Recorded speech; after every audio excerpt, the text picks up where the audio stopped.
of alcohol. Well, there you are, everybody. We are live as Larry explains that he limited his alcohol intake on a recent trip to New York. But Larry, it's nice to see you. Good to have these regular Sunday fixtures, I think. Sorry for the late start, everyone. I've got a new laptop and I actually just came off the news, which is also why I'm dressed slightly more formally. But Larry, lots to talk about in the case of Iran, Israel, and the United States. Israel, the government seemingly hell-bent on sabotaging and derailing what looks like is going to be a peace deal, or at least an MOU. I mean, right. I know you said off camera, like, why am I surprised? Like, I'm sort of state the bleeding obvious, but yeah, it talked me through your perspective. Well, no, it's all right. It's good to be hopeful, but there's just the stated grounds of Iran are diametrically opposed to the stated positions of the United States. So, 2 + 3 = fish. It just doesn't add up. The Iranian demands, I think, have been pretty firm. If they've stuck to them, I think they have. But there are 5 key demands on that front. Unfreeze the assets, lift the sanctions, unblock the ports, lift the blockade, accept their ownership, their control over the Strait of Hormuz, and end the war in Lebanon and Gaza. Those are sort of their essentials. I don't see them backing off of those, because if they back off of those, it could very well mean the end of the government of Pezeshkian and probably the takeover of the Iranian Revolutionary Guard. And just say, stupid civilians, you're not doing what you promised to do. Yeah, look, I mean, I'm seeing just now the Wall Street Journal has said that Trump is imminently about to announce the US has agreed to a deal with Iran. Unsurprisingly, the Iranians have yet to confirm that. But of course, with all of this happening, the other question is, are we going to see Iran strike back to Israel? Are they going to retaliate? You think they will? Yeah. They're clearing their airspace right now. They made it clear. They told Israel, if you hit Dahia, if you hit Beirut, the southern suburb, we're going to hit you. That's simple. So I don't think they're kidding around. And Trump is doing desperate things to try to. He recognizes this will probably undo any prospect of a deal. He said, tell you what, I'll go ahead and lift all sanctions now if you don't strike. Oh, we'll go ahead and unfreeze the assets if you don't strike. Well, the funny thing about Iran is Iran doesn't appear to be a kind of country that can be bought. And so they've resisted submitting to those or taking those offers up as serious. Yeah, Trump's just put out, let me get your reaction to this, Larry. So good time to be streaming with you for the next while, actually. It seems like we're going to cover it live. Iran will never have a nuclear weapon, and the Strait of Hormuz will be open up for business very shortly. He's just put that on his Truth Social. So do you actually think the Iranians have agreed to this? And if so, do you think that they've given some concessions in your eyes, or is it's very beneficial for Iran and pretty terrible for America? Well, it depends on have they been given the same documents? In other words, there's some suspicion that the United States is working from one document and Iran's working from a completely separate document, and they don't necessarily reconcile. That what that does, that tells you is there's some games being played. I don't see Iran making the concessions that the United States is likely to insist on. Yeah, so he called earlier. Yeah. No, sorry. I thought you were done, but you were just pausing. Yeah, no. I was just saying, I've seen no evidence that the situation's changed.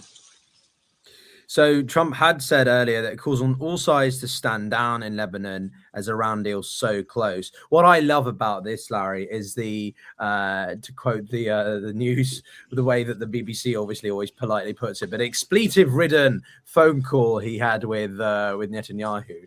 I would have loved to have been on that call. He must have gone absolutely nuts with him. Yeah, I love the different British pronunciation. You know, we call them expletives here, expletives there, right?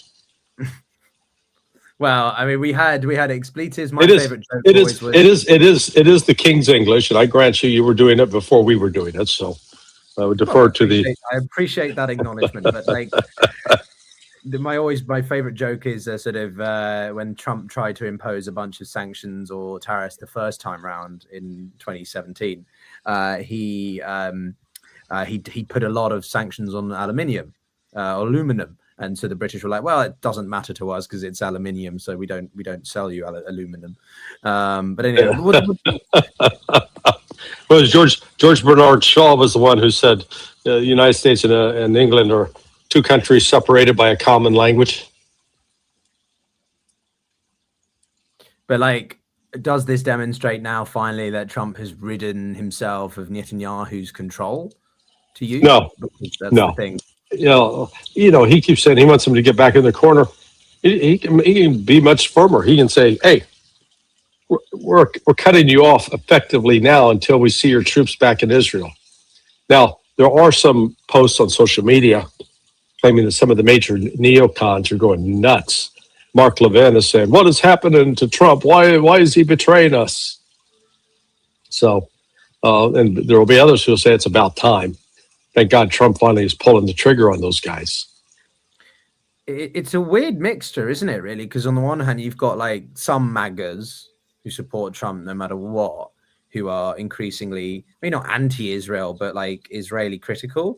But then on the far left and the Democrats, right, you've got that growing anti-Israeli movement, people not wanting a PAC to be funding so many Congress people, right? Right. I don't know. Where does this leave the U.S.-Israeli relationship in your mind? Oh, it's a codependency. This is really like one of those dysfunctional families. I've had one within my own family circle, one of my siblings, where the husband's an alcoholic, the wife beater. And the wife is a codependent, can't live without the bad boy person. So they're both miserable.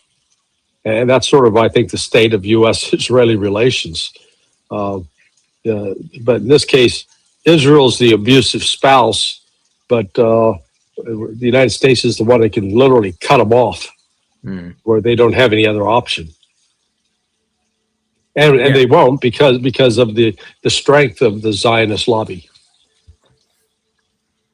But this is critical, I think, because the overreach that the Israelis are doing right now is massive. They are. I don't understand. Yeah. Well, I guess maybe you would argue that I'm trying to. Oh no! I'm not. I'm laughing. It's the virtue of. I've been watching this go on for almost 51 years.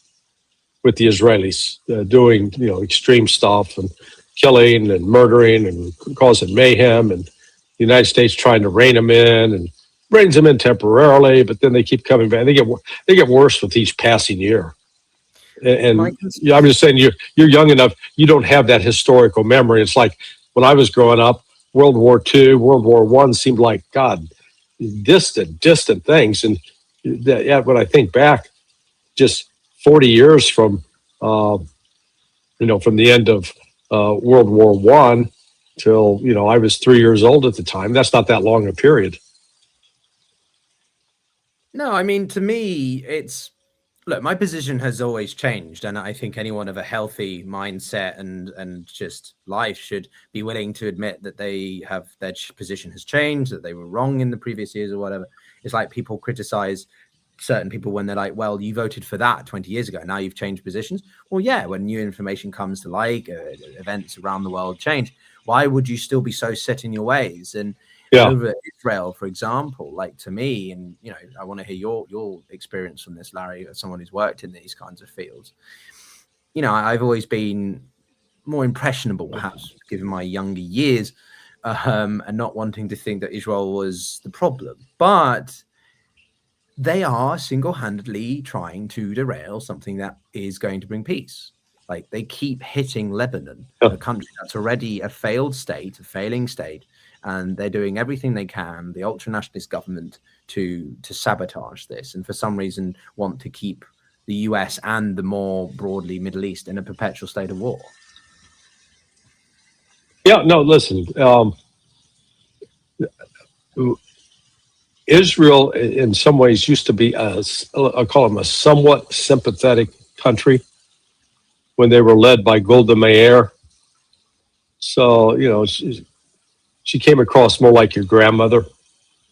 But Netanyahu of late, and these characters, Ben Gvir and Smotrich, good Lord, they're like something out of Hollywood casting for a movie about Dr. Evil. So it is, it's easy to dislike them because not just what they say, but what they do. So it's just, Harry, we've got it. Yeah. We've got the announcement. Sorry, I'm just going to read out breaking news, everybody. We have live with Larry Johnson, ex-CIA analyst. Couldn't think of someone who we've been talking to every week without fail, Larry, since we started doing this in March. And I'm delighted to be saying to everybody, we have an end to the conflict. We don't have a full peace deal, but we have this MOU.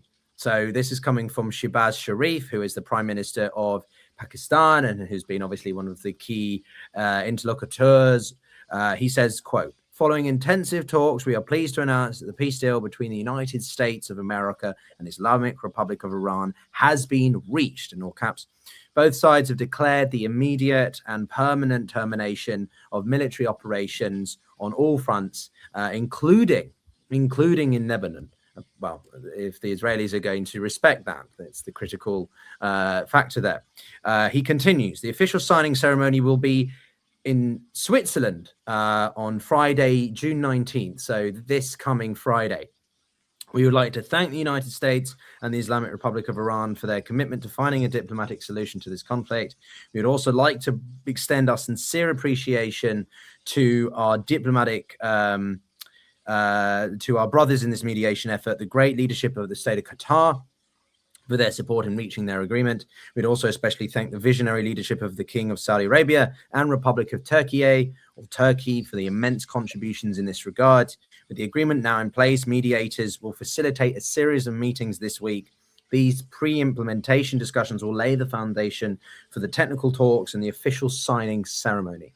So, reaction, Larry. What do you think? Let's ask the question again. Who was it that said that?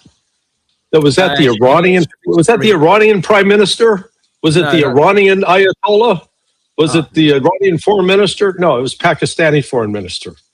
So this is not the first time that Pakistan's made claims that later turned out not to be true.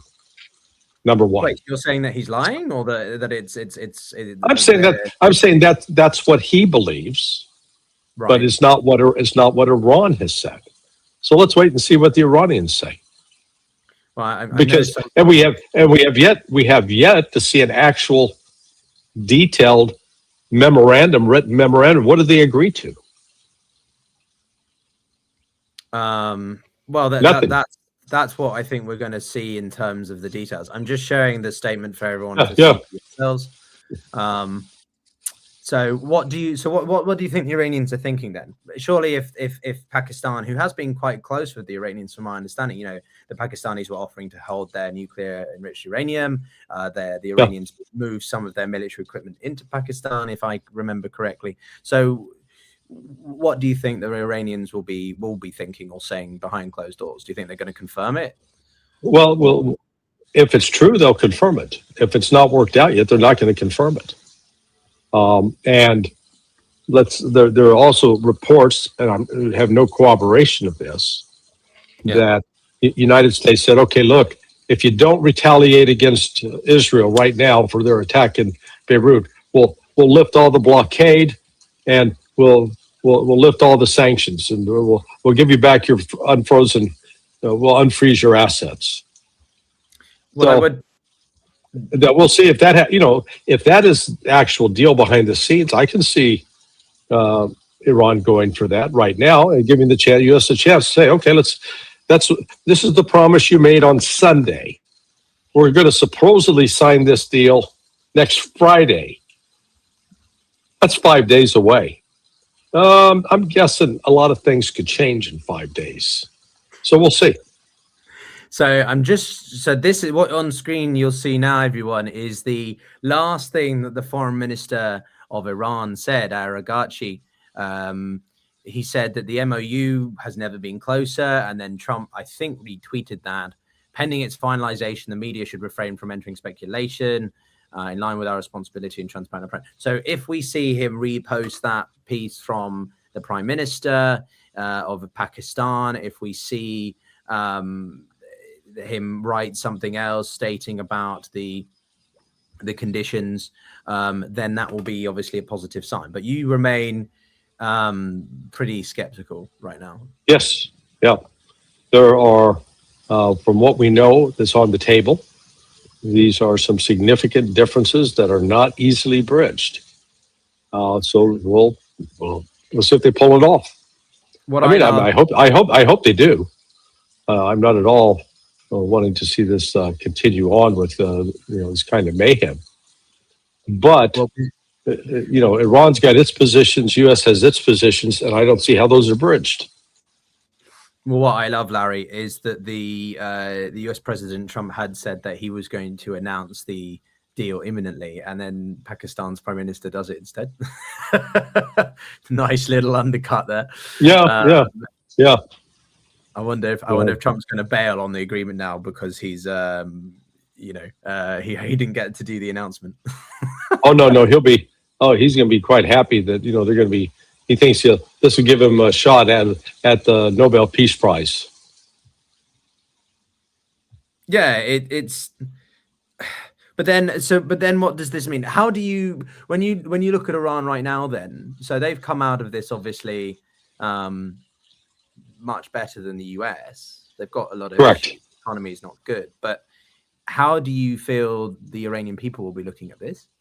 And what do you think the conditions of the Iranian relations with other countries? I think I saw a statement from one of the officials earlier saying that they had maintained good relations despite the war with neighbors. Yeah, well, the relations between the Saudis and Iran have actually been on fairly solid ground for more than 2 years, thanks to reconciliation achieved via the efforts of Russia and China. Mm-hmm. The relations with Qatar have always been, I think, pretty good since 2017, when, if you recall, Qatar was caught, being threatened with sanctions by the Saudis and Emiratis, and it was Iran that came to Qatar's defense and saved it.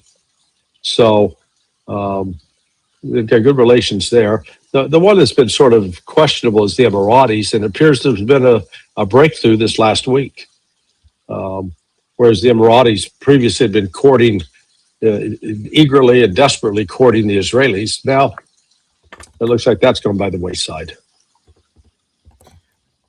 Yeah, when the Chinese announced that rapprochement between the two, a normalization at least of ties, that was huge. That was about 3 years ago now. Right. And a lot of people, I think, it really demonstrated how much the Americans were, they were really being phased out or being sidelined in favor of China as the primary diplomatic player, so to speak, right? Right. Well, yeah, I think China's got more investments in among the Gulf Arabs than the United States does. Well, even more because of the petrodollar and stuff. Yeah, beyond the petrodollar. I mean, they've got actual projects. Yeah, I was just checking. Yeah, it was March 2023. So we're coming now on it's more than 3 years since China brokered this agreement between Iran and Saudi Arabia, restoring the diplomatic relations. Yeah. No, absolutely. I think that what's happened. I've done a lot of coverage on China's benefits from this war. We had a really interesting conversation with someone who you probably would disagree with a bit on Saturday, which people can find on the channel if they're interested. But who was that? So he's called. Oh God, I can't even remember his name now.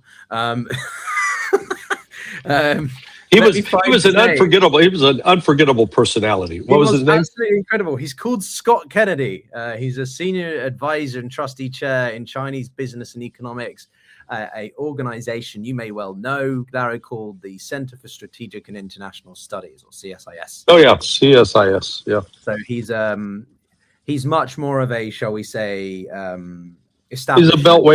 He's a beltway bandit. How define that for me further? Your American is not clear to me as a Brit. What that means. Within the beltway, so these consulting firms that dot around DC, but primarily in Virginia along the Dulles corridor. But this CSIS headquarters is on K Street, which is the K Street. They're about 5 blocks from the White House. So they're what you would consider quintessential Washington establishment, bankrolled by military industrial complex primarily.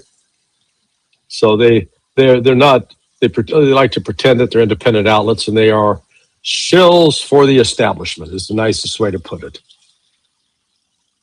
Okay, interesting. No, he's he works for an organization which is very much it's a feeder for the US government. To quote one colleague of mine from the days I lived in Washington, it's a bit of a revolving door, right? People come in and out of government, they go back into academia or think tanks.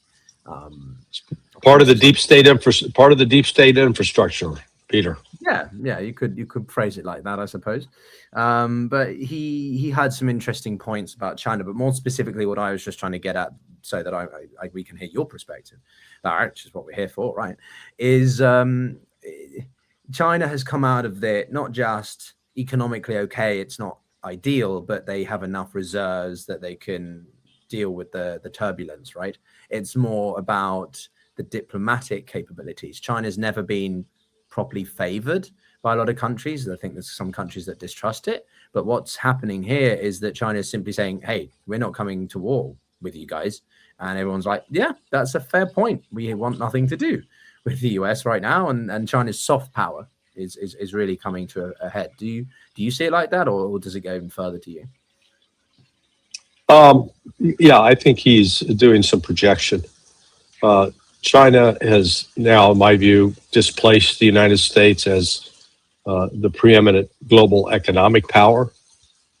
They've got so many advantages over us, whether it's rare earth minerals, production of electricity, production of electric vehicles, production of technologies that are critical throughout sectors of the economy, leading producer of drugs. Do you mind if I interject again, Larry? Quickly? Sure. Sorry. No, I want you to obviously have time to expand on your thoughts, but we've got Trump's official statement here. So this comes from a news aggregator because Trump doesn't tweet on Twitter as much. But he's put, the deal with the Islamic Republic of Iran is now complete. Congratulations to all. I hereby fully authorize the toll-free. I love it. I hereby fully authorize the toll-free opening of the Strait of Hormuz, and simultaneously herewith authorize the immediate removal of the U.S. naval blockade. Ships to the world, start your engines. Let the oil flow. Oh my God, it's like literally being on sort of reality TV with this guy. He has to try to frame it in a way that he's the one who's done it. Authorize like ships to start your engine. It's like watching sort of the Derby, right? The Derby, you guys have those sorts of races, right? Yeah. Yeah. Right. Well, what do you make of that then?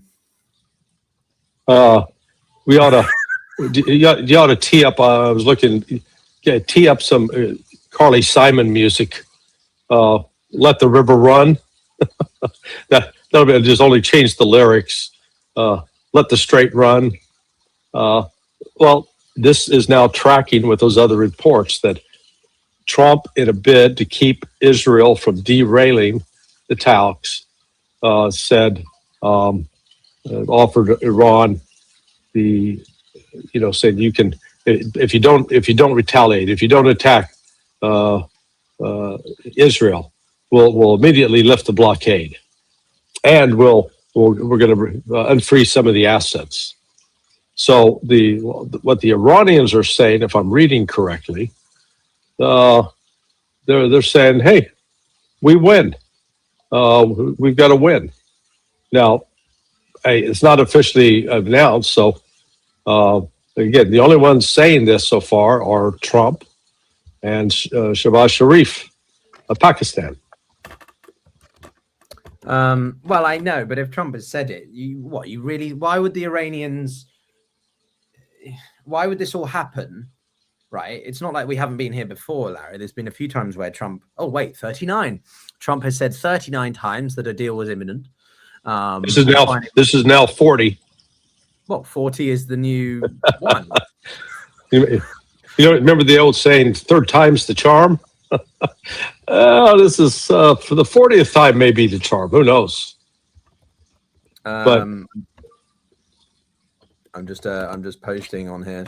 I don't know, Larry. It's just absurd to me that we're in this situation at all. What I love about him is congratulations to all. Sort of congratulations to the fact that you started this whole bloody thing. It wouldn't have existed if you hadn't gone to war in the first place, right? I mean, that's way too. Well, but again, there's some caveats to this now. I'm just seeing another post. So the U.S. Navy is going to lift the blockade, but they're going to continue to inspect Iranian ships to prevent Chinese weapons from reaching them. That's a violation of Iranian sovereignty. And I'm sure the Iranians are going to tell the United States, fuck off. They're not going to submit to that. They're not going to turn into Trump's prison bitch. Well, okay, let's break this down a little bit then. Let's focus on each angle of this deal.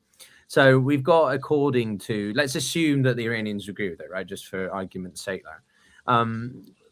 We're going to have these preliminary meetings in the run-up to the signing on Friday. Now, Trump doesn't seem that bothered by this because he said he's going to do it virtually, or maybe even J.D. Vance will do it. So Trump's really, really not interested in this. So much for liberating the Iranian people. Right. But what does this look like for Iran from the Strait of Hormuz? Trump claims fully free opening, which I think is going to absolutely not be the case. I think the Iranians are going to be charging for the strait. It'll be open. People are just going to have to pay to pass through. It's a user's fee. It's like, years ago, 20 years ago, you go to Las Vegas and they give you basically a hotel room cheap, and you can get a $5 all you can eat buffet because they wanted to put bodies in the hotel and get butts in the seats at the casinos betting. Now they're on economic hard times. So what are they doing? You pay full price at the hotel. They charge quadruple for the buffet, and then they charge you a resort fee. Iran is now charging a resort fee. So just to collaborate here on what you said, is the Iranian state TV, IRIB,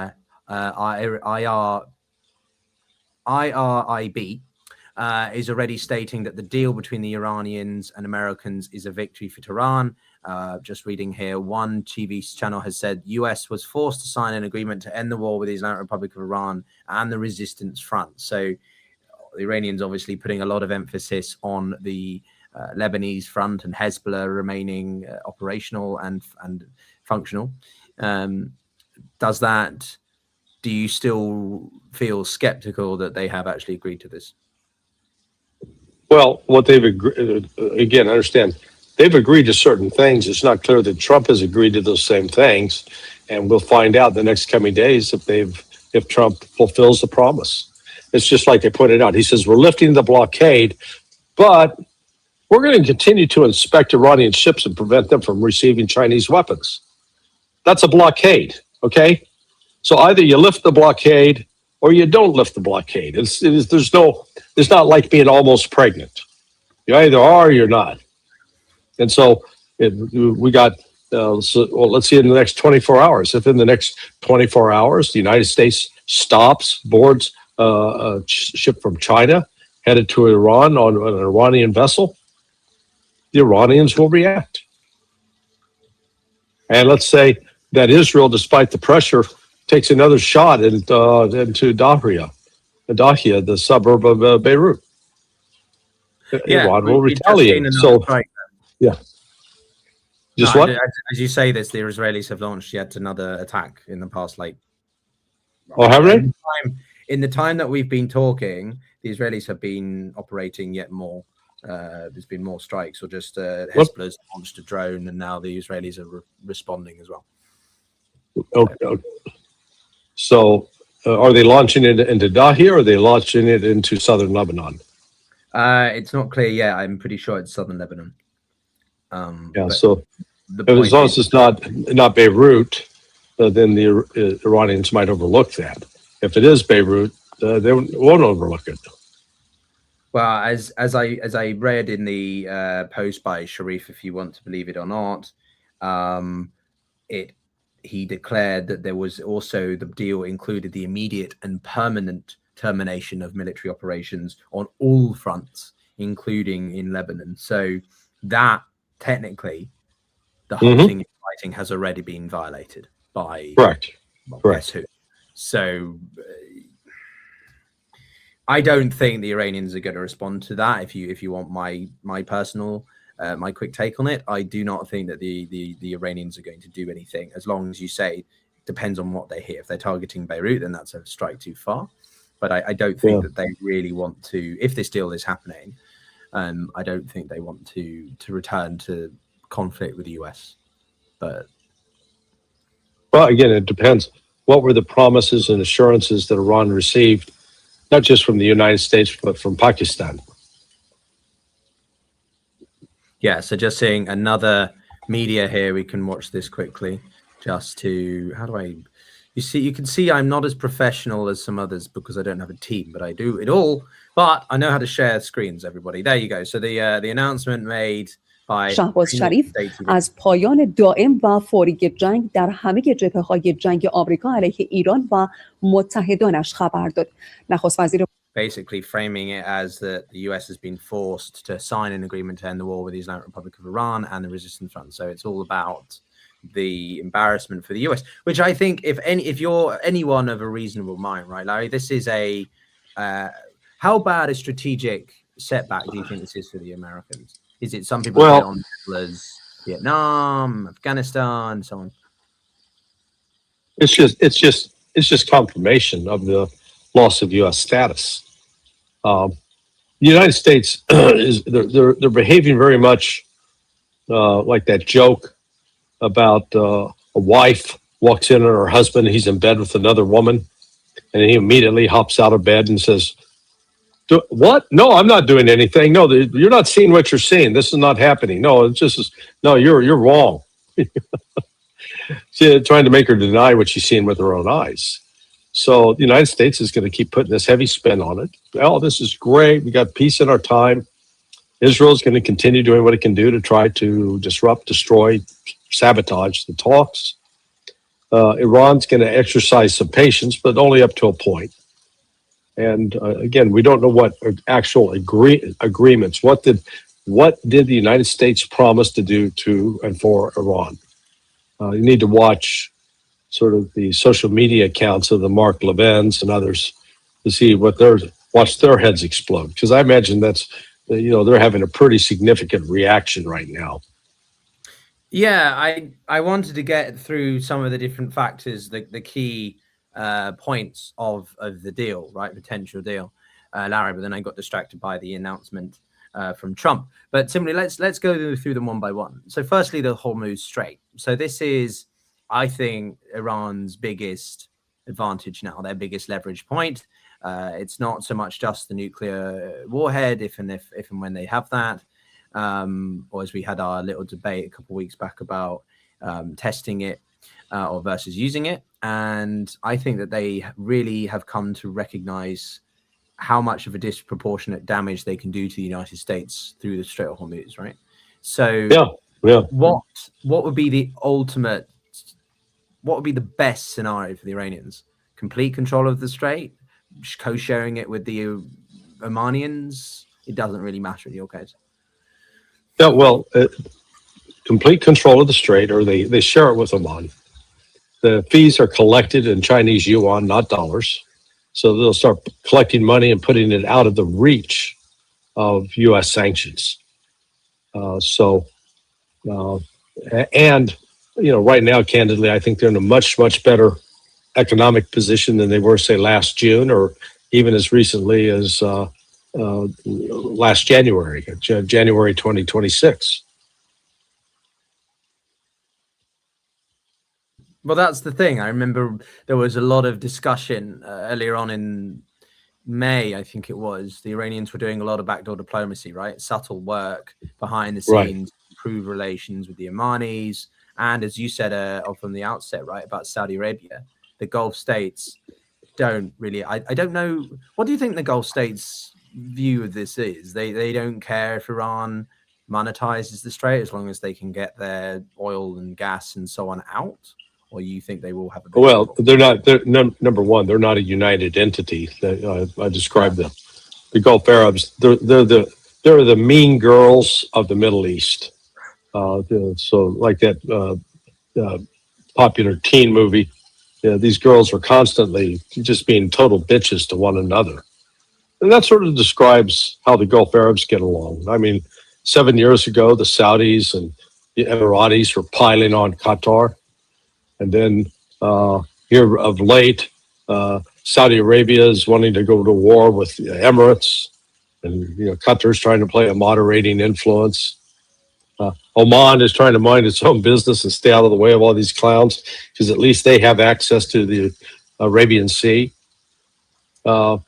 It's like like I said, a movie about mean, nasty teenage girls.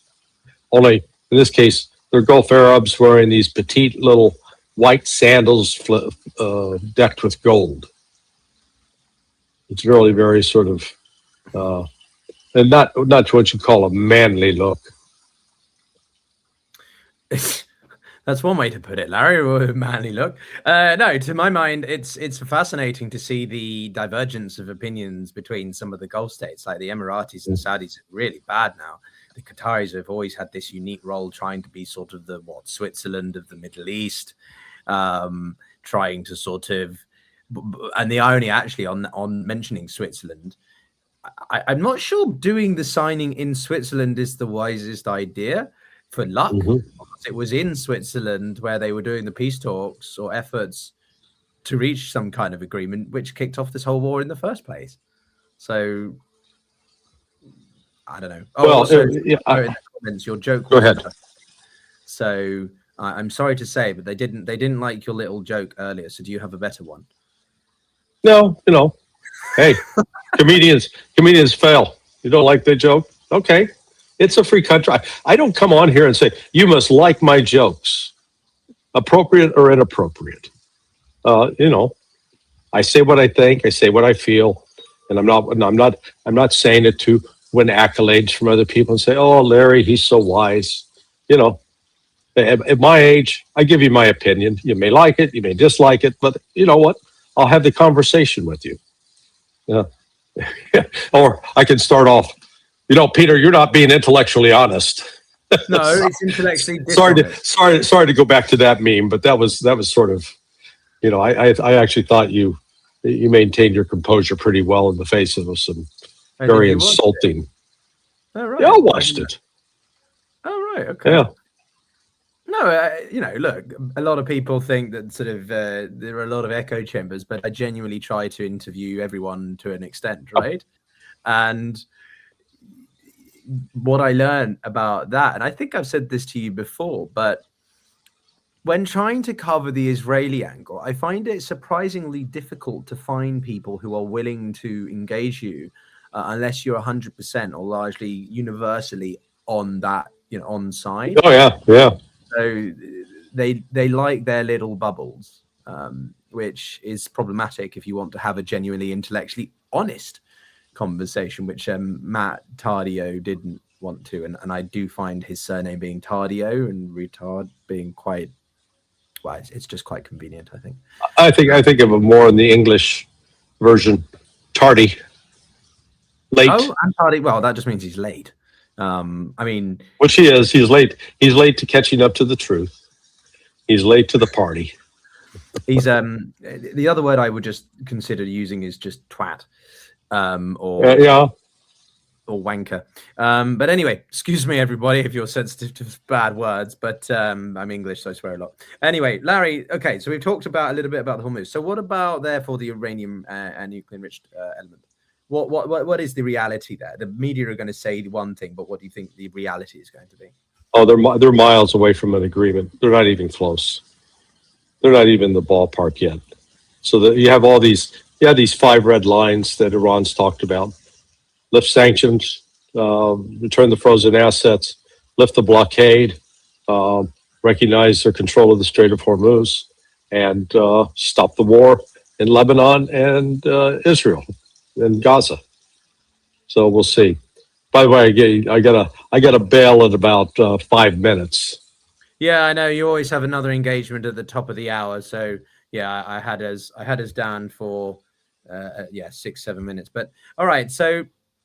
But then where does this leave Iran in terms of its power projection, right? The country was always seen as incredibly powerful because of its ability to pull on its network of proxies and this whole, I don't know if you will agree with this term, but plausible deniability, that they can, some people will say that it wasn't actually, it was Iran that did it, and Iran will be like, no, it wasn't. It was one of our proxies, or we have nothing to do with that. But ever since this war, and last year the 12-day war and the US attacks and Israel's constant efforts to destabilize the Middle East, Iran's had to change its posture, right? Its policy. So what do you think that this does to Iran's regional standing?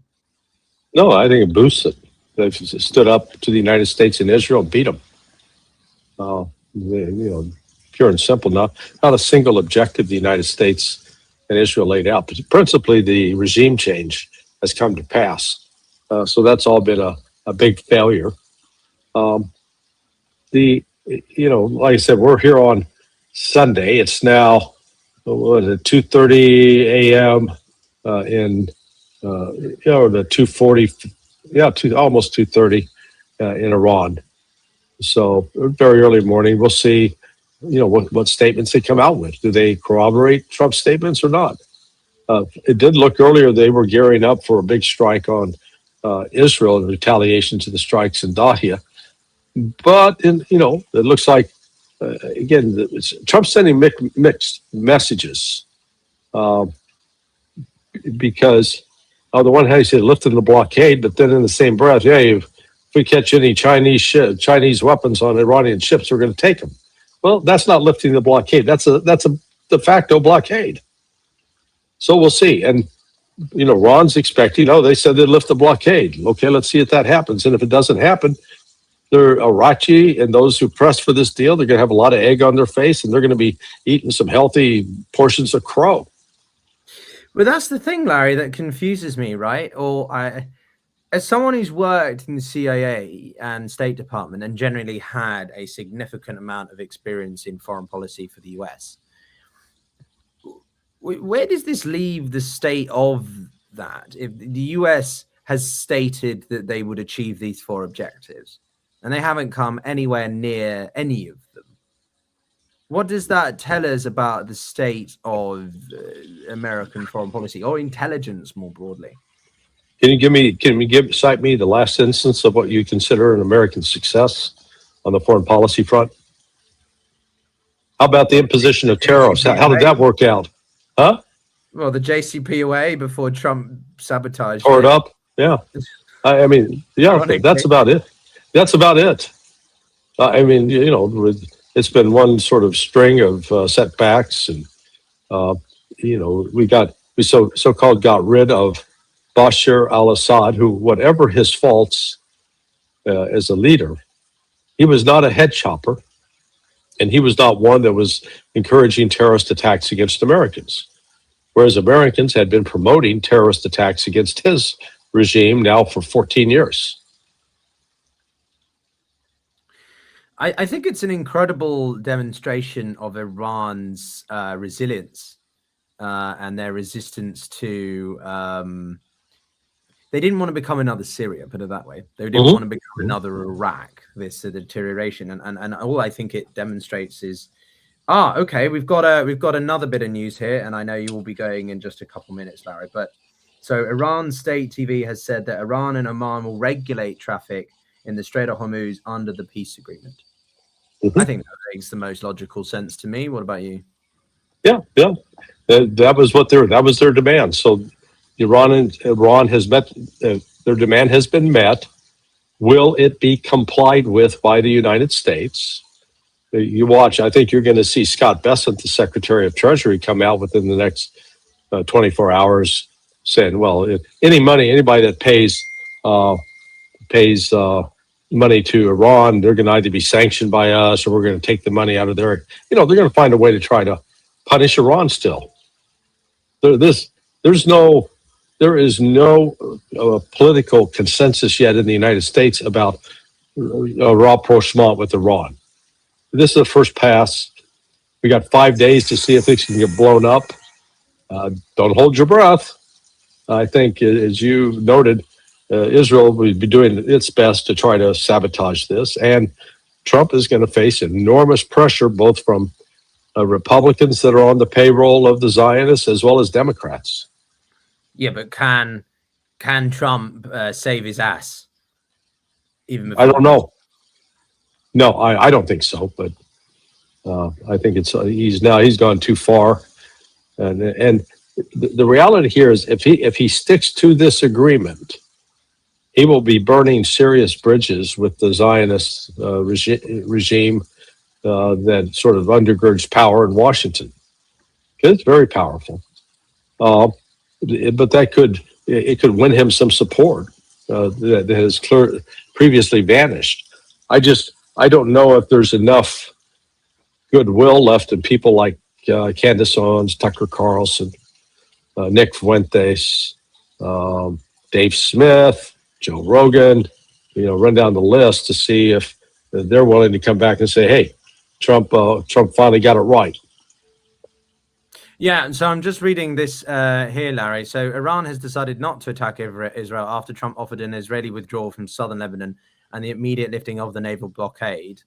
But I think it goes further than that. I think there's going to be a hell of a load of sanctions relief and financial. What was that? I think the Emiratis are releasing a huge amount of money towards the Iranians as well, which is quite a big move for them, considering that Iran's been hitting them hard and the most frequently, right? Yeah, and what does that tell you? Who's at the power? Who's his favor? Favors Iran, not the United States, and certainly not Israel. But it remains to be seen if Trump can follow through on his threats to Israel. So, all right. Well, Larry, it's been an absolute pleasure. Maybe we can see you again tomorrow or in the next few days. Sunday night. Usually I'll try to help out as I can. Well, you do a good job, and as this gentleman has put, very good podcast. So keep growing. And well, Larry, we owe that to you to come back and help us. So I appreciate speaking to your audience, even those who disagree with me. You at least ought to hear one another out. No, absolutely. But everyone, thanks for watching. I'm going to stay on, Larry. I'm sure. All right, my friend. But speak soon, mate. And have a good rest of your afternoon. All right. Just like your father or your grandfather would tell you, don't stay up too late. Well, spasibo большое. Okay. My father would say. Thanks. Bye-bye. Ciao. Thanks for watching, everybody. Larry is always a regular, and well, I look forward to seeing him very soon. I have no idea actually where he's going next, but as Order Root has put, be sure to subscribe, right? It's a good podcast.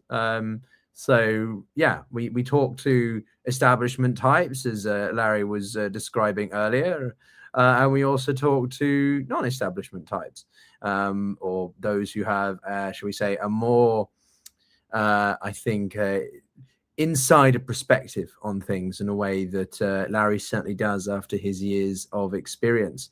And I'm looking forward to doing these. I think we're going to be doing them a regular basis. But let's go back to this breaking news, because this is huge. What has been the single most significant war in the Middle East for years, arguably since the Iraq War or Afghanistan, if you put that in the same region, we have an official peace agreement. Now, to Larry's point, the Iranians have yet to confirm it, and this is being emphasized by other people. But again, this comes from the Pakistani Prime Minister Shehbaz Sharif. We are pleased to announce that the peace deal between the United States of America and Islamic Republic of Iran has been reached. Both sides have declared the immediate and permanent termination of military operations on all fronts, including Lebanon. The official signing ceremony will be on Friday, 19th June in Switzerland. We would like to thank the United States of America and the Islamic Republic of Iran for their commitment to finding a diplomatic solution to this conflict. We'd also like to extend our sincere appreciation to our brothers in this mediation effort, the great leadership of the state of Qatar for their support in reaching this agreement. I'd also especially like to thank the visionary leadership of Saudi Arabia and Republic of Turkey for their immense contributions. And with the agreement now in place, mediators will face a series of meetings this week. These pre-implementation discussions, as they called it, I called them preliminary, will lay the foundation for the technical talks and official signing ceremony. So, a few things here from my perspective. One, this is still an MOU. It is not an official agreement that is legally binding in law, okay? So an MOU is a pretentious way of saying that we just sort of, there's a bunch of stuff that we finally agree on. Now, how do we actually get there to achieve it? Second, this is still not confirmed by the Iranians, which is critical and may well be reversed if the Israeli government continues to launch its operations on Lebanon and Hezbollah specifically. Thirdly, or fourthly, whichever one it is. Next, and one of you asking, ceremony for peace deal. This is being done in Switzerland, which I have to be honest is not, I wouldn't pick it if I'm honest, because Switzerland is where Trump got fed up with the lack of peace talks in the first place and decided to launch this war at the behest, of course, and encouragement, the persuasion of Benjamin Netanyahu on February 28th. So to do it again in Switzerland doesn't seem like the best luck, if I'm honest, but there we go. Maybe why wouldn't they do it in, well, Pakistan, where the actual mediation has been happening, or Qatar, which is often done. But fifth is, look at the countries that Pakistan is thanking: Saudi Arabia, Turkey, and Qatar. Now, this is important because it demonstrates what I made in a video about 6-7 months ago, when the Pakistanis and Saudi Arabians signed a strategic partnership. This is a big deal, and it kind of came out of nowhere because Pakistan is essentially going to be helping to train and improve the military of Saudi Arabia, which is, well, not really ever seen proper war. But this demonstrates a significant shift in alliances. You have Pakistan, Saudi Arabia, and by extension now Qatar and Turkey, all on one side. And on the other side, Israel, the Emiratis or UAE, and by extension, therefore, India. We know how strongly supportive Modi has been towards the Israelis, not just in this war, but throughout the past year, a couple of years. Since October 7th, especially, India has made it very clear it is heavily on the Israeli side, even if the population in India may be a little bit more split.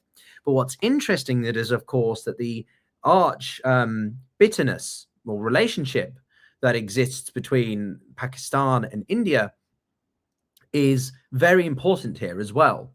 And if you have the Emirates, the Israelis and Indians on one side, and then the other four mentioned in this document here on another, that fundamentally changes the balance of power. It fundamentally shows that we have two main blocks emerging and competing for the overarching direction of the Middle East. Now, in all of this sits Iran. Iran is a country that has often been seen as the primary competitor for regional hegemon, aside with the likes of Saudi Arabia. Now, Turkey is the most powerful military, but it's part of NATO, and it's always been slightly different. For a long term, a lot of Middle Eastern states would often sideline Turkey, especially in the 2010s. President Erdogan wanted to push this idea of neo-Ottomanism, sort of a united Middle Eastern Islamic sort of front under the auspices of the Turkish leadership. But that never gained traction. What did happen was when Qatar was essentially frozen out of the Gulf states, when the deterioration of relations between the Emirates and the Saudis happened in the late 2010s, Qatar was essentially picked up by Turkey. But what's happening now is that the relationship with the Saudis and Qataris has improved. You have this expanded relationship with the Pakistanis, and Turkey is finding a way to sort of latch in and work onto that element. So the Emiratis, who have had this significant split with the Pakistan, with the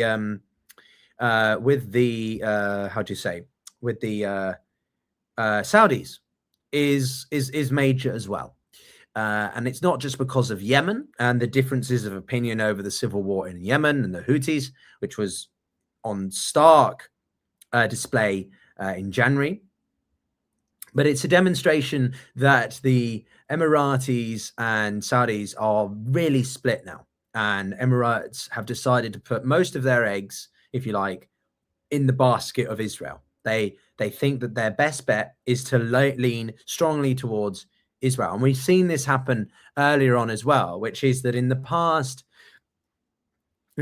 few years, there has been a development of what you call a minilateral group. So multilateralism is the UN, BRICS, big bodies. But minilateralism is a small, more finite group focused on a specific issue. In this case, it's called the I2U2, which is Israel and India, USA and UAE or Emirates. Those four nations are working together on collective security across the Middle East. And it shows you again where this relationship is heading. So Iran is going to be having to navigate this new emerging balance of power. One side led by, you could argue, the Israelis, and another side led by, well, maybe Iran will seek to therefore join the Pakistan. Well, they're not going to join the Israeli bloc. So Iran will lean more towards the Pakistani, Saudi, Turkey bloc, which then, of course, begs the question. Will that mean Iran gets more access to important information, important know-how of developing nuclear capabilities? Of course, it's yet to be seen in the early phases of this war, of this deal, what's going to be negotiated and agreed on in terms of the nuclear area. But bottom line, Iran now sits in a potentially quite beneficial position. For a long time, they've been isolated. A lot of countries didn't want much to do with them. And so they were largely dependent on non-state actors, their proxy network. But if these blocs emerge much more concretely, then they're going to have a pretty clear group of countries, which may not be best friends, but certainly more sympathetic and understanding to their perspective. So the Pakistanis, as I shared with Larry as we were exchanging, they will be discussing nuclear capabilities. They will be discussing military capabilities. There may well be quite a lot of shifts here. So I'm extremely interested to see what happens here, and what happens next. Let's see. Looking at so more information coming live now. And to those of you, or one of you who said I'm lost, nope, not lost at all, mate. I'm just talking about things that might be a little bit complicated for you specifically to understand by the sounds of it. Right, we have right here a 60-day negotiation period between the Iran and the US, but it will only start if the US releases Iranian frozen assets as agreed upon, according to the Deputy Foreign Minister. So this is what Larry was making clear, that it's not yet going to be, the Iranians have not yet confirmed it. They haven't stated their perspective, and therefore we shouldn't get too carried away in stating that the Iranians are 100% on board with this. And I think that's critical. The Iranians are standing firm. They're not going to shift from their position. And the US, the nuclear issue as a whole will not be discussed before the US follows through on its commitments. The 60-day, so Garibaldi, the foreign minister, said on Friday, we have an official signing and the heads of the two delegations will hold talks to determine the arrangements of the upcoming negotiations. So the Iranians are effectively confirming that they agree to this peace deal, but it's just the beginning. It's not the end of things. And until then, the issue of the American side's commitments regarding the end of the war, lifting the siege and the release of assets will be verified. Entering the 60-day negotiations is conditional on the implementation of these American commitments. So the Iranians do not want to be cheated again. They do not want to be taking advantage or misdirected, right? They don't want to believe that they're signing a deal only for it then to be discarded by the Americans, sabotaged or derailed by the Israelis. And I think in my mind, the Israelis are going to be, I'm going to be very interested to see what what Trump does in terms of keeping Benjamin Netanyahu in line here, because clearly this government has every inclination, every obsession, every desire to continue conflict. Now, those of you who support Israel will emphasize, or those who support Israel will emphasize, that it's because of its right to self-defense and a need to protect itself because of the existential threat that the Islamic Republic proposes.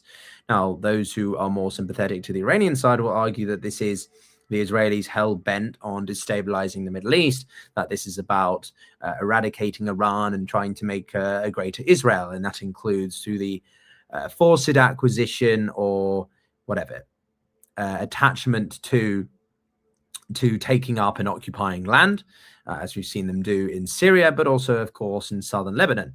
So it's good to see that the Iranians have agreed to this deal, but very much on the terms that we will not be, we're not just going to say yes until, no, we're not going, just checking the news again here, actually. But yeah, so no, we're not going to see an end to the war if the US doubles back on it or betrays and so on. So yeah, it's heavily dependent on the United States keeping up its end of the bargain, but also keeping Israel in line. And as I say, I think the Israeli factor is the least known. Smotrich and Ben Gvir are two people who they're abhorrent, to be honest with you. And I think it's wonderful that the United States, France has decided to ban them from entering the country. Keep in mind that these guys are, I think one's the security minister and the other one's the finance minister. But yeah, essentially, I'm just writing this here. Let's see, what else is there going on now? So reactions from heads of state.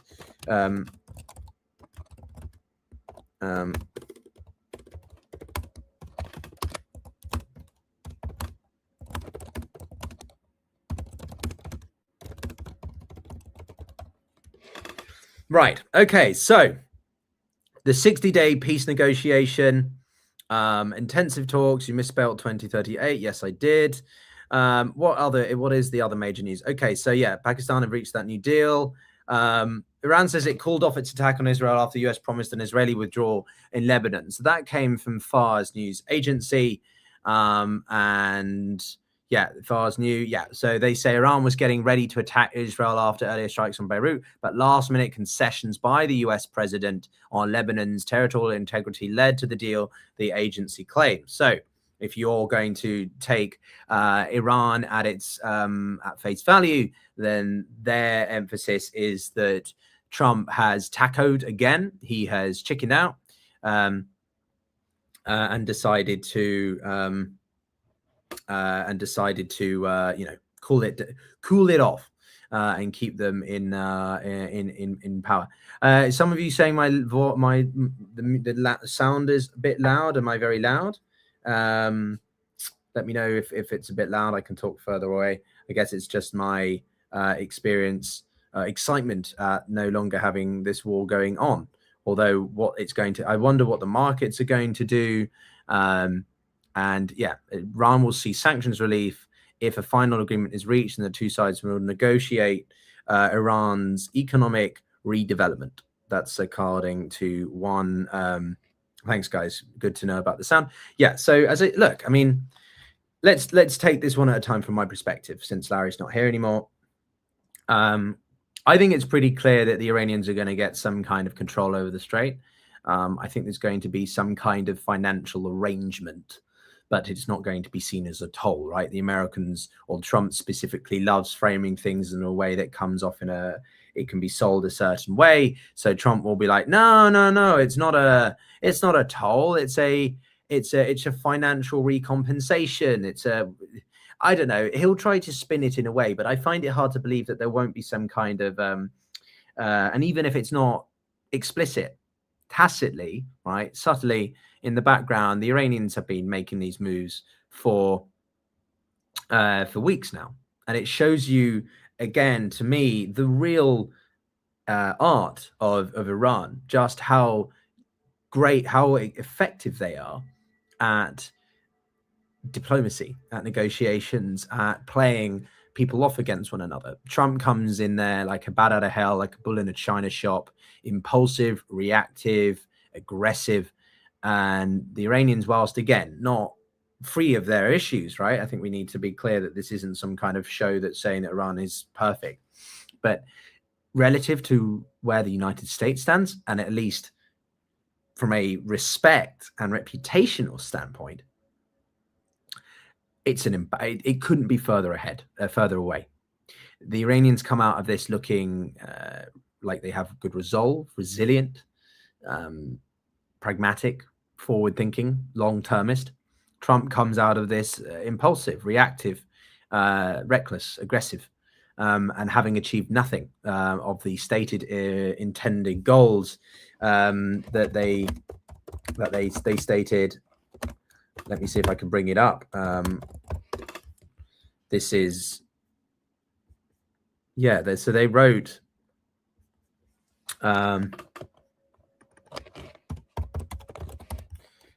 this in, I think, the second week of March, and it was basically stating, you know,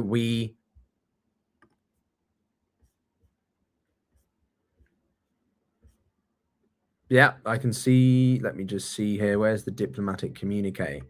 There was one specific communique that they brought out, White House Chief of Staff, not that one. Well, we can go down, Trump 4 goals for Iran operation, right? So if we go on to Wall Street Journal here, I'm just trying to find the original document that they wrote in, I think it was the first 2 weeks of the war, after Trump claimed that it wasn't about regime change.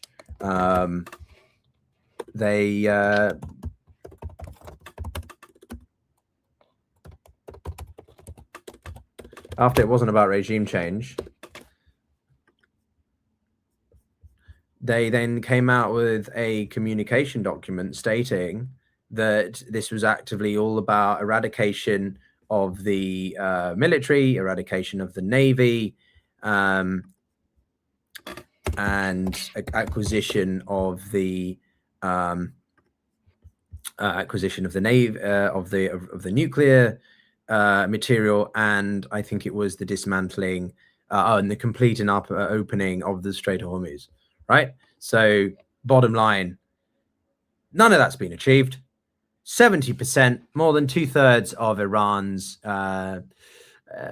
stockpiles remain, and within the first 2 weeks, they had moved them down into deeper locations. The Navy is probably the thing that's been hardest hit, and you can see a significant setback for the Iranians in that regard, but not enough to say that it's been completely destroyed. They have plenty of those small boats with chain guns and other equipment that they can use to interfere or harass other ships, as they have been doing in all this time.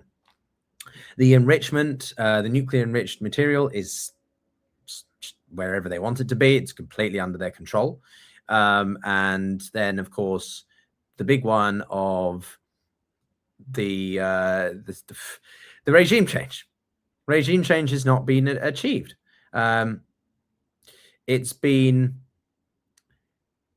changed in the sense of Ali Khamenei will be replaced by his son, and his son has lost his wife, his brother, and some of the closest people to him.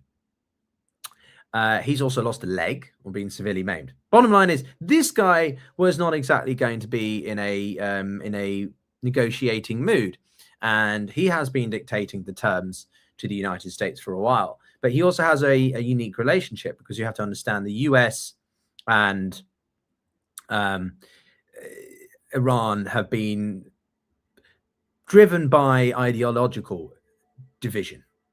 Ali Khamenei saw the world in a much more ideological way than his son does. Mojtaba is much more pragmatic, and he developed a much deeper relationship with the IRGC, which is why you see the IRGC much more influential, not just in the past few weeks of this war, but ever since really Ali Khamenei was getting older and perhaps not quite as in the public eye. The IRGC controls so many swathes of the Iranian economy, as society, of course, the military apparatus and broader foreign policy. So Mojtaba, with his unique and closer relationship with the United States, with the IRGC, means that they are effectively governing the country.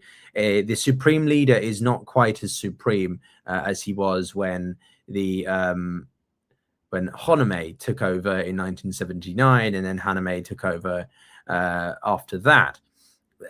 Increasingly, the way that Iran has been governed is less about ideology and more about pragmatism, survival, and just frankly money.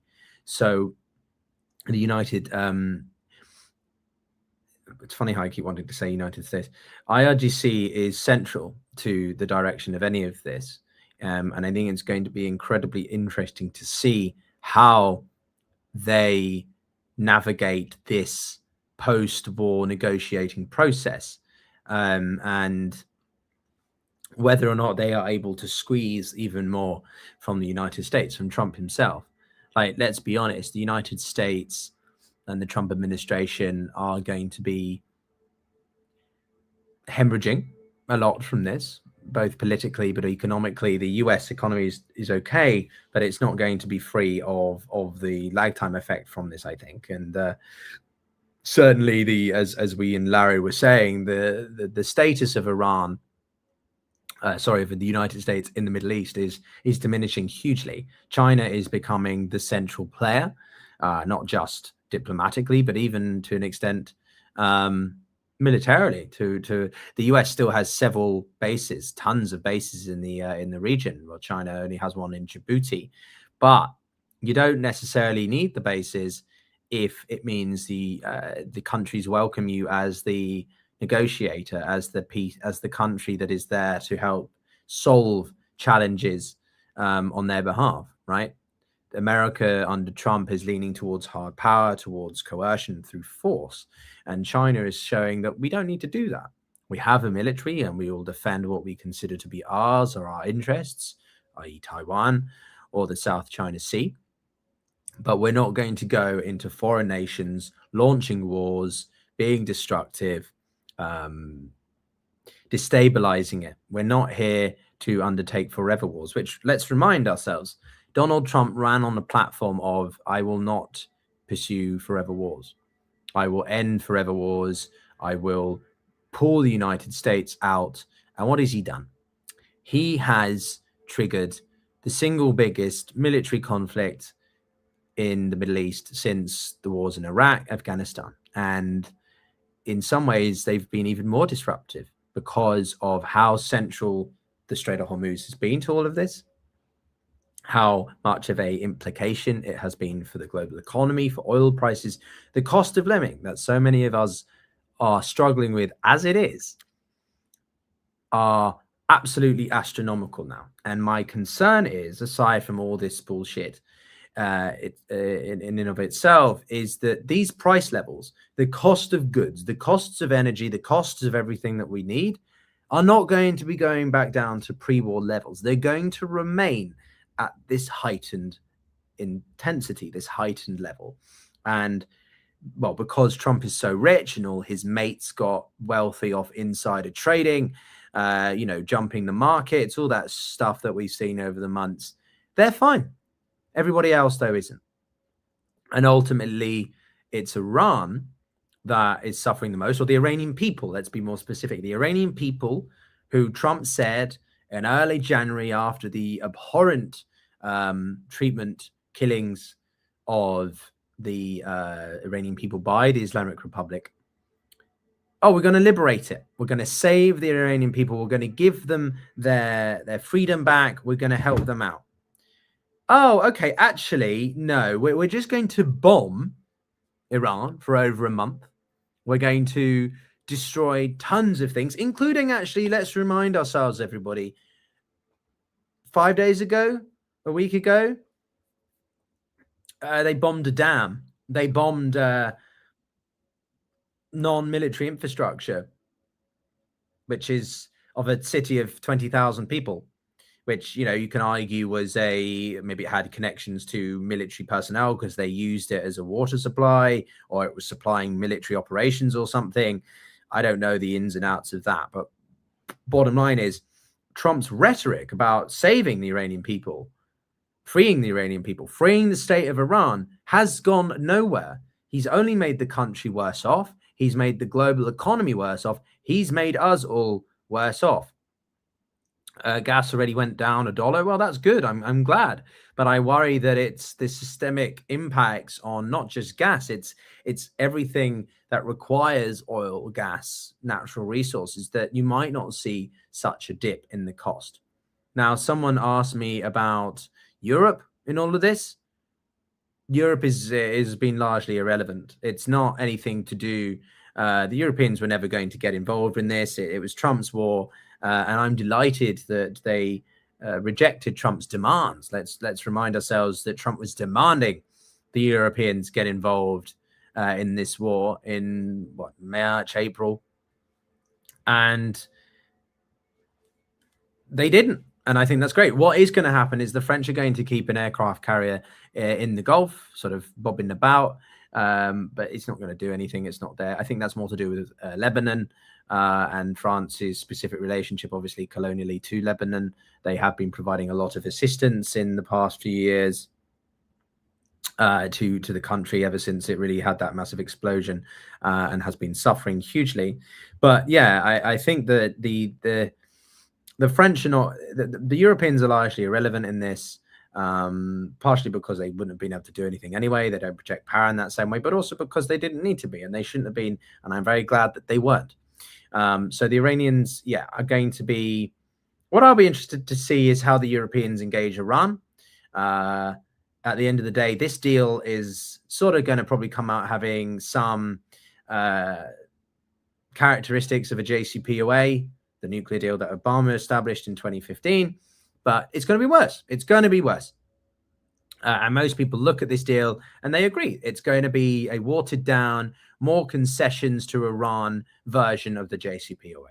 So this entire clusterfuck, came about because Donald Trump initially pulled out of the JCPOA in 2017. He pulls out of it, or 2018, pulls out, and then the relationships with Iran have been heightened, intense, and of course it's been coming to a head over the past several years, and here we are now. And I think it's only going to get worse. And you guys, some of you are already putting it. So we got the G7 starting tomorrow, right? The biggest 7 economies. I was on the news earlier on BBC News. You can find that on my Clips channel. If you want to watch it, I will be posting it shortly. But yeah, basically put that the G7 is happening tomorrow. and Vladimir Putin had a blunt phone call with Trump and wants him to be, to get the get him to be putting pressure on the Europeans and the sort of Ukraine war. Let me just type in this here. Some of you said you want to watch it now, so I'm going to post it. But yeah, basically, absolute nonsense, right? Let me post it here. Is it up? Processing, monetization? Okay. Yeah, so essentially, is Trump just going to go after... Is he just going to go after Cuba next? Is Greenland going to be back in the news cycle? Quite possibly. Why would be surprised otherwise? Why has it done that? That's strange. Wait, hang on. Okay, so the video is weird. It doesn't like it apparently. But yeah, so I worry now that Trump's going to get bored. He's going to go towards Cuba again, put pressure on them. The guy seems to have the need to be absolutely involved in some way, despite saying that he's going to be the the peace president. He wants his Nobel Peace Prize, and then he launches one of the largest military wars with the global ramifications. As I say, I think it's early. It's difficult to tell what the global ramifications from this war are going to be. It's going to be lasting. Right, we've also got... Oh, interesting. So we've got Iran's embassy in Turkey hails. See, what did I tell you guys? Turkey, watch this relationship. Watch this four-way relationship between Pakistan, Turkey, Saudi Arabia, and Qatar, and by extension, Iran. I think we are on the cusp of a huge pivot in the balance of power in the Middle East, and a much more collective influence there. But yeah, I think it's, we need to really watch that, because I think it's going to be a big deal. So yeah, they've said, welcome to the Middle East of a new era, says Iran's embassy in Turkey. And they've just put that, they put that on X. Secretary Rubio has congratulated Trump on a milestone deal, noting it coincides. Oh my God. Guys, was this all planned? Was this all planned, do you think? That this was all done to coincide with Trump's birthday? I think that might be the case, actually, isn't it? It's too convenient. It's too convenient that this has happened on his birthday. Also, some of you asking about the link. So I've posted it in the chat. You guys open a tab, queue that up, and when this live stream finishes, watch that interview. But yeah, I was literally on the BBC News. Second time appearance, actually. Second appearance on the BBC earlier today, talking about the UK operation against Russian Shadow Fleet. I posted a full video on that as well. If you want to watch that, let me got the link for that as well. Yeah, so I've posted both of them if you want to watch the full video, my analysis, and also my BBC appearance. Anyway, so yeah. Secretary Rubio, hang on, let's read. Let's what Rubio has put. Why not? Marco Secretary Rubio. That's not his name, but you know, there you go. And thanks for watching, everyone. If you're enjoying the stream, then do give the video a thumbs up. It's free, but helps a lot. Is this on here? 44. There we go. America is lucky to have a leader with such incredible courage, remarkable strength, an unmatched sense of humor, and an unparalleled love of country. Happy birthday, Mr. President. Talk about sycophantic, eh? Do we think Rubio's planning his position as second to take up the mantle after Trump retires? Right, just for everybody to remember, the Iranians will. Trump is 80 today. He's turned 80. And what a day on his 80th birthday. Okay, so this is interesting. So now The Pakistani,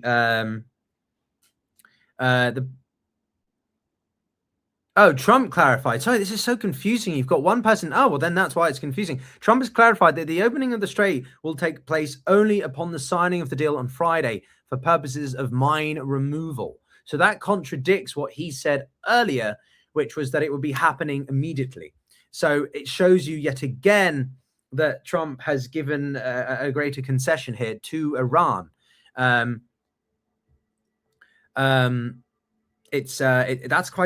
really embarrassing, actually. Let me post this.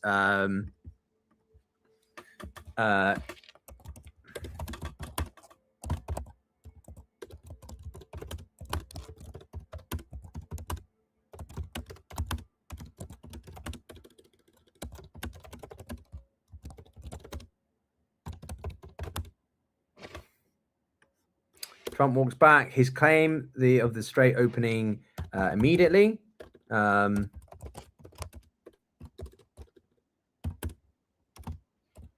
Yeah, this is a terrible deal for the Americans.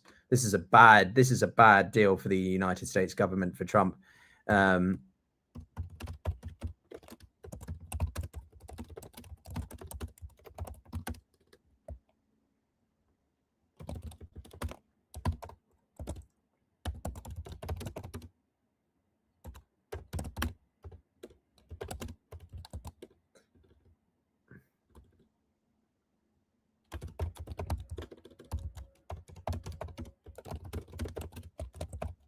Wow, that's very embarrassing, actually, the fact that he has to sort of clarify that.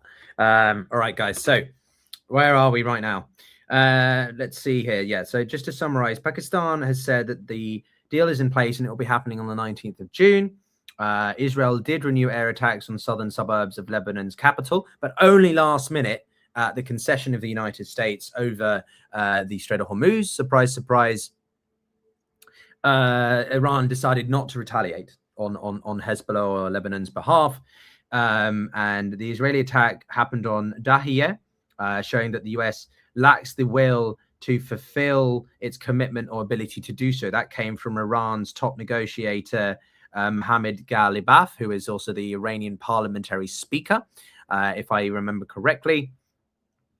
And the UN Secretary General, for what it's worth these days, what the UN even does, Guterres has criticized Israel's strikes, adding that they come when the agreement is expected. Yeah, so J.D. Vance has been praising the deal as well. Let's see what J.D. Vance has been having to say. Well, if he's posted on X, they seem to all just be on X all the time. He hasn't posted it on X. Okay, I'm just going to read it to you off air. Okay, he said it. This is him speaking to Fox News. He said, U.S. Vice President J.D. Vance said, this is a new era. What the president has done is create a real space to transform that region. And now, hopefully, a new era with the Iranians. I think we can safely say with confidence that Iran will never have a nuclear weapon, he said, which was a key position for the United States. This is just a great thing for the American people, and expressing hope that energy prices would now decrease. He said his plans to be at the signing ceremony next week, and it is possible that Trump even might be there too. Remind me not to go to Switzerland on June 19th if either of those men are going to be in Switzerland. And also what I find interesting is that some of you may have seen in the news today that the Swiss had voted in a referendum against limiting their population to 10 million. But I think in this regard, maybe they should vote in favor of preventing those guys from coming into the country. Certainly two of the least appealing men I can think of. I'm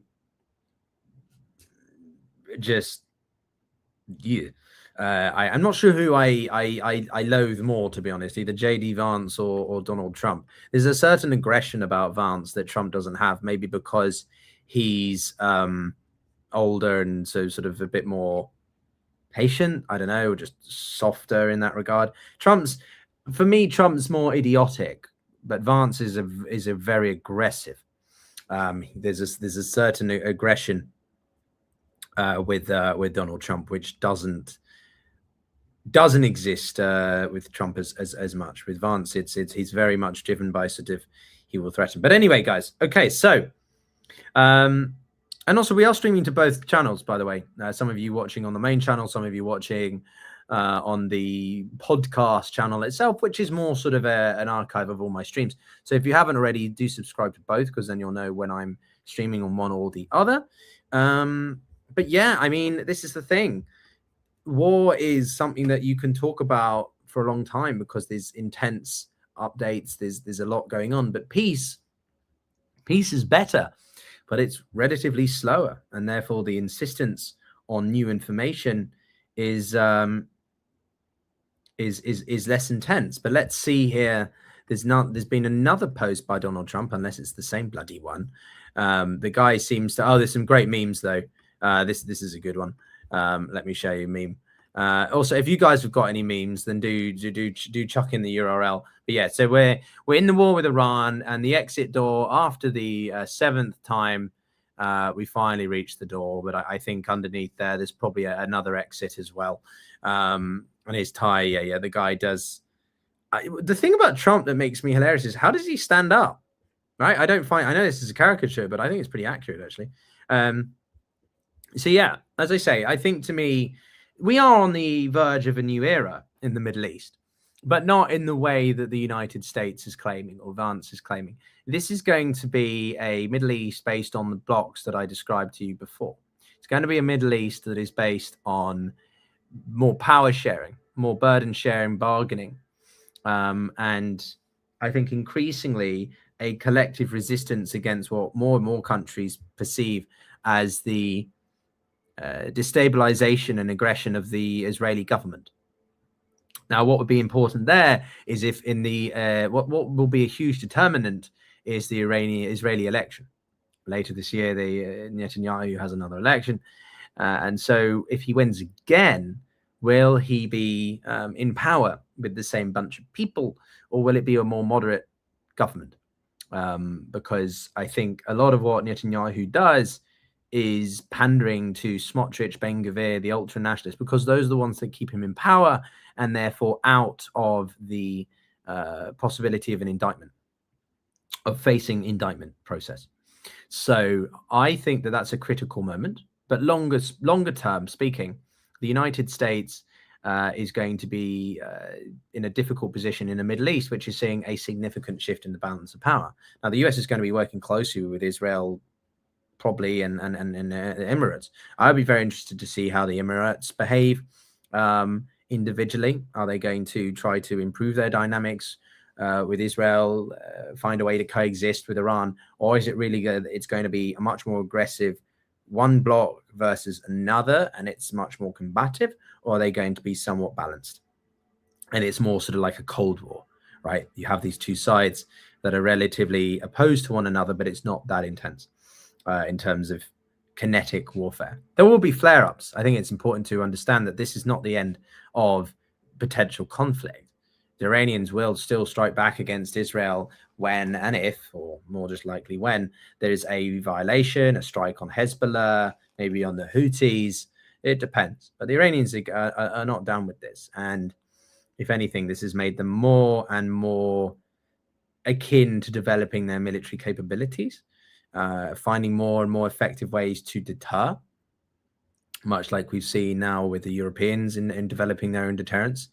And yes, good question, Clown. Egypt is an interesting one in this regard. So they have been sort of occasionally involved in the mediation talks throughout this process. Now, keep in mind, everybody, that these talks have been going on for the best part of 2 months, which shows you the gravitas.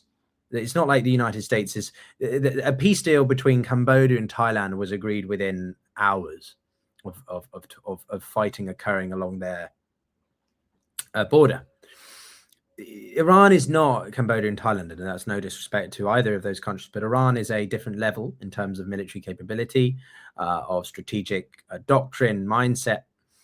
And what this has demonstrated is the competency, the capability of Iran to really go head to head with the United States, not necessarily purely militarily, but specifically in diplomacy, and demonstrate that they will not be pushed around at all. And they didn't. And as I signed off with Larry, they do not want to become another Lebanon. They don't want to become another Syria, which I always didn't think they were going to. But yeah, personally, Egypt for me have been sort of here. They used to be one of the major players, but they haven't been in many decades. And frankly, their relevancy to the overall direction of Middle East affairs is negligible. They are a non-major NATO ally, which means that they have certain access to certain information, to certain pieces of work, but other than that, I mean, their military is not in the best shape. The economy has been terrible, especially ever since COVID. It's never really been as stabilized since the Arab Spring, right? And the Muslim Brotherhood being the, shall we say, factor that it is. So I don't personally think that the Egyptians are very relevant in this case. They will be part of the block of Saudi Arabia, Qatar and stuff, but I don't think they're going to be as much because they have that close strategic dynamic with the United States, which is important. Fun fact, Morocco is also a non-major NATO ally, as well as I think Argentina became one under Milei, and there's another couple of ones. So yeah, I don't think Egypt is going to be as important. It's the core area of shall we say turbulence is going to be the Emirates, Saudi Arabia, Iran. Those three, I think, well, of course Israel, but they're sort of, well, Israel's, yeah. But those three countries, I think, by extension with Israel, are going to be the core of how things shift. What I am going to be very interested in, and I plan to speak with a couple of people from Turkey or Turkey experts, is where Ankara and Erdogan sit in all of this. How are they going to try to deal with this situation as well? So yeah, that's what I would say, guys. Tremendous news, brilliant development, and I hope that the deal holds. I hope that I'll be reconvening again tomorrow night. I'm going to continue to stream as well, but I don't think I had been doing earlier on in the war sort of multiple streams a day with guests, which was easy for some. Some of you discovered me through some other channels, but they have entire operations behind the machines, and I'm largely just one person, so it is a bit of a struggle. How will this impact the Ukrainian war? I know some of you wondering. I don't know necessarily the immediate impact. It's going to be a massive sigh of relief for Moscow. Putin will be glad to have Iran freed up of this war so that the Iranians can help with funding Russia's war campaign through military provisions, maybe advisement. But, I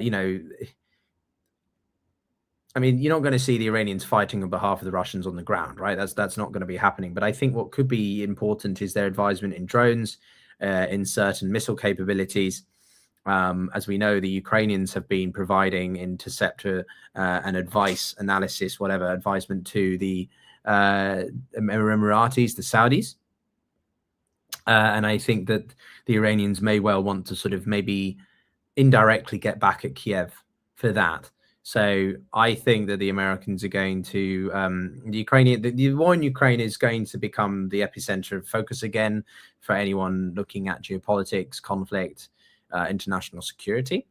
And I think from the Ukrainian perspective, Zelensky will be welcoming this because it frees up attention to be refocused on that. Ukraine has been trying hard, or Zelensky has been trying hard to ensure that the war in Ukraine remained in people's minds.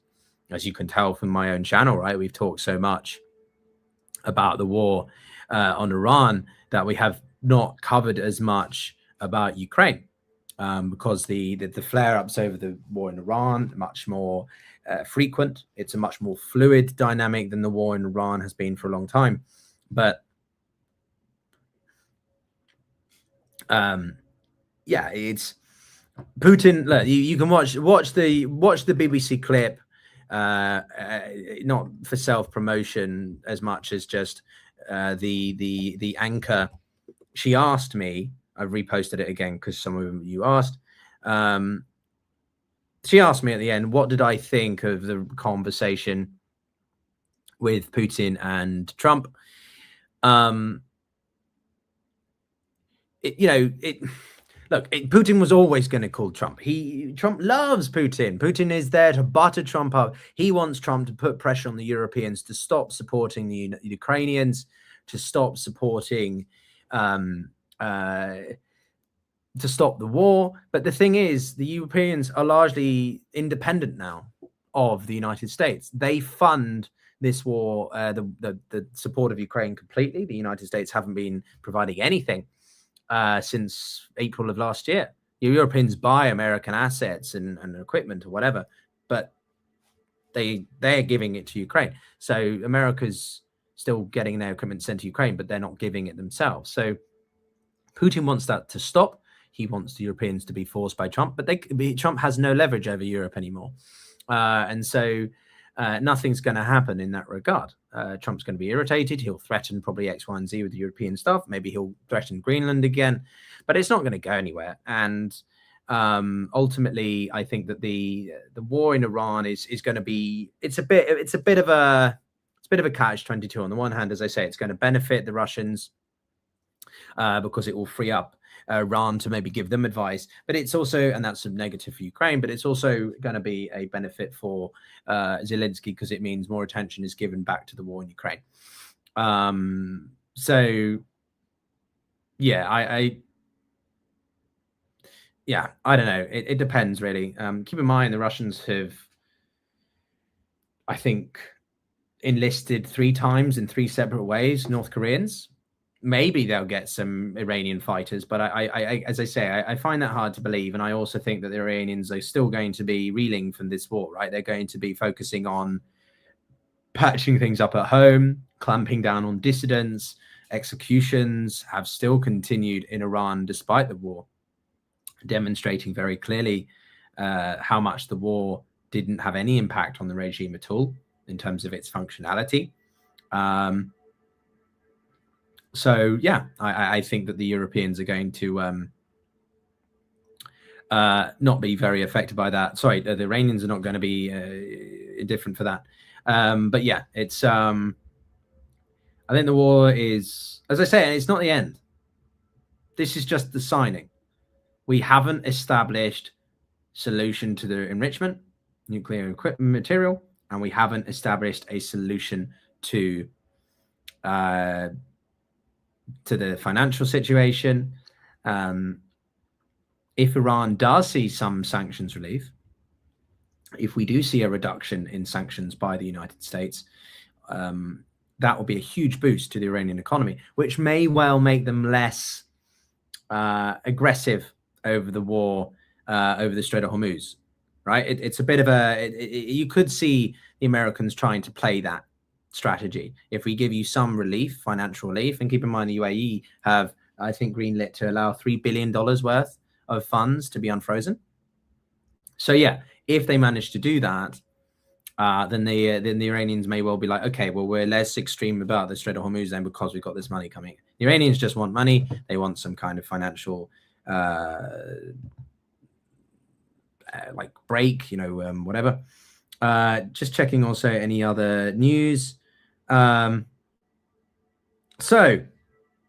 per Iran's mayor agency, thank you for your profound comment there, Astro. Really appreciate it. Yeah, lots of profound comments, guys, from you in the comments. No, to be fair, you guys are making some great points, but thank you for supporting.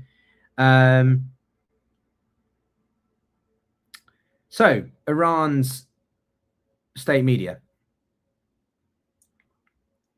Lifting sanctions on Iran's oil and petroleum products. Keep in mind that this is a state media. 12 billion in funds unfrozen before talks start.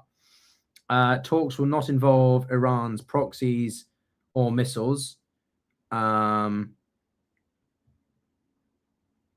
US and allies to present reconstruction plans worth 300 billion at talks. That's bollocks. I think we could agree that the last one's probably yeah, that hair's annoying me too. Thank you for notifying me. I'm gonna get a haircut, don't worry. Oh, I'm just Superman with the curl. US and allies to present reconstruction plans worth 300 billion. That's complete nonsense. That's not going to happen. That's Superman forecast. Exactly, Astro. Yes. Astro being a regular supporter of the show, and if you want to be a supporter of the show, you get exclusive aspects like full interviews uninterrupted, some interviews that go early. So if that's of interest to you, then consider joining as a member if you want to support the show. But anyway, yeah, talks will not involve around proxies. I think that's probably accurate. 12 billion in funds. It's not going to be that high. Just the hair on the microphone. Where's that? What? There's no hair on the microphone. Oh, you mean like the microphone furring? Right, okay. Anyway, lifting sanctions. Yeah, so I think there'll be some sanctions on certain oil or petroleum products, not everything. 12 billion, as I say, it's not going to be as high, and 300 billion in reconstruction. Not sure about that, considering that the entire amount needed to reconstruct Ukraine, according to conservative estimates, a report that I worked on, actually, is about 400 billion. Not sure we're going to see the Iranians being on the back end of that. Please calibrate the sound. What's wrong with the sound? Is the sound bad? I think the sound is fine. Not sure about that. I'll turn the gain down a bit. Yeah, it's not that loud. Okay, guys. Well, yeah. Well, everyone. I mean, we've been streaming for the best part of 2 hours. I know most of you came here to watch Larry. I'm gonna summarize my position as this. Now, firstly, Middle East is not my focus area. I've come to study it a lot because of great power competition. So when I did my master's, I did grand strategy and great power competition, and my regional focus was Russia and broader Eurasia. But I did that because it allows you to touch upon every region of the world. Great powers like Russia, China, US. Some people claim those three, right? I know some of you will differ on the Russia point, for example. But big powers have that capacity to influence every region to an extent. And so it became very important to understand the Middle East more broadly. And Iran is obviously the central piece of that. Because of how much other countries want the Islamic Republic gone, or because of the war with Israel, the tensions, Saudi Arabia and the petrodollar, all those sorts of factors. But what we are in now is a new era. We're in a new era where the balance of power in the Middle East is changing. And this war in Iran was perhaps an inevitable consequence of the shifts in the dynamics within Israel, the dynamics within Iran itself, and the across the whole Middle East. So it was kind of inevitable that such a war maybe was going to happen. But what's different is that the war has, I think, reverse engineered, if you reversed some things that were going in a certain direction. We thought that Iran was incredibly weakened after the 12-day war of last year and the Operation Midnight Hammer to take out those how do you say, the facilities.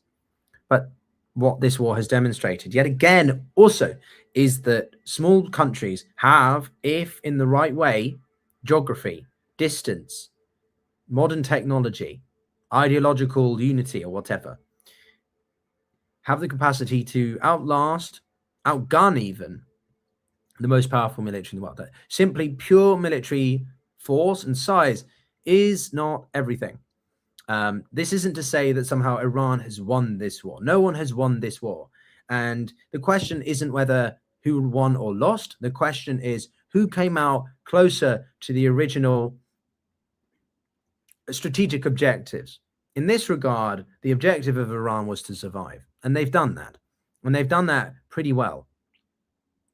The economy is in a terrible disarray. But in terms of functionality of the government, which is what this war was about for the United States, nothing has changed. If anything, it has only consolidated and deepened the power of the IRGC, but also, more crucially, improved its flexibility. Command and control systems have been diversified. They have been decentralized. So if this ever were to happen again, Iran could move even quicker and harder next time. Not necessarily just against the United States or Israel, but wherever they wish. And then we have to therefore look to the United States. When this war started on February 28th, Trump made a tweet within the first few hours of the initial airstrikes, making it clear that this was about regime change. It didn't work. And so they clarified a few weeks later, a couple of weeks later, that this was about 4 objectives: the Navy, the military, the missile stockpiles, and the nuclear energy or nuclear capabilities materials. None of those things have been achieved. None of them. The closest that this was made was inroads into weakening the Iranian Navy or maritime capabilities. But they still exist. The military has barely been touched. The highest estimate I've seen of damage to the IRGC, the Artesh, which is the national military conventional, or the besieged militia, is 3,000. Now, if you take into, if you combine all the forces that I've just mentioned, and you go with some estimations, you're talking upwards of 800,000. 800,000 people in these militaries or these different things. So 3,000 out of 800,000, yeah, got a bit of a way to go there. Nuclear enrichment, not been touched, not been changed, not been acquired, not been seized. And the Strait of Hormuz, as I made clear from the very first day, this has given Iran great strategic clarity. It has helped them realize that their biggest asset isn't just having a nuclear warhead, perhaps as a deterrence. It is having the Strait of Hormuz. It is the geography. It is the capacity to determine at any point they wish, if they want to close it, they can cause disproportionate damage to the United States military because of the United States economy, because it has that exorbitant privilege, but also duty as the backbone, as the reserve currency. And the Iranians know that now better than anybody. The petrodollar is going to be severely unraveled because of this. Watch China come in. Watch the Saudis diversify. And you're going to see Trump, the man who said he wanted to improve the United States standing, to end forever wars, get out of the Middle East, cost one of the biggest wars in recent memory. Not purely because of the rate at which it happened, but simply because the war has fundamentally changed the Middle East. It has fundamentally disrupted the global economy, and it's changing the balance of power between the Chinese, the Americans, and who looks at which country as the primary guarantor of international security, stabilization, and so on. So this war may be over, but the implications of it are just getting started. All right, guys, thanks very much for watching. As I say, if you're new, then do like the video, do subscribe, because if you enjoy topics that are about war, international relations, geopolitics, but actually covered by someone who isn't just trying to jump on the bandwagon because it's a popular thingy to discuss, but who's actually walked the halls of the UN, of different of the places where these people do these negotiations, who's been in the room, then I'm here to try and break that down and add a little bit of British sarcasm to it as well. But yeah, you're in the right place, and well, join the ever-growing community. But we'll see you all soon, guys. Thanks very much for watching, and have a good rest of your evening. Peace is back, at least for now.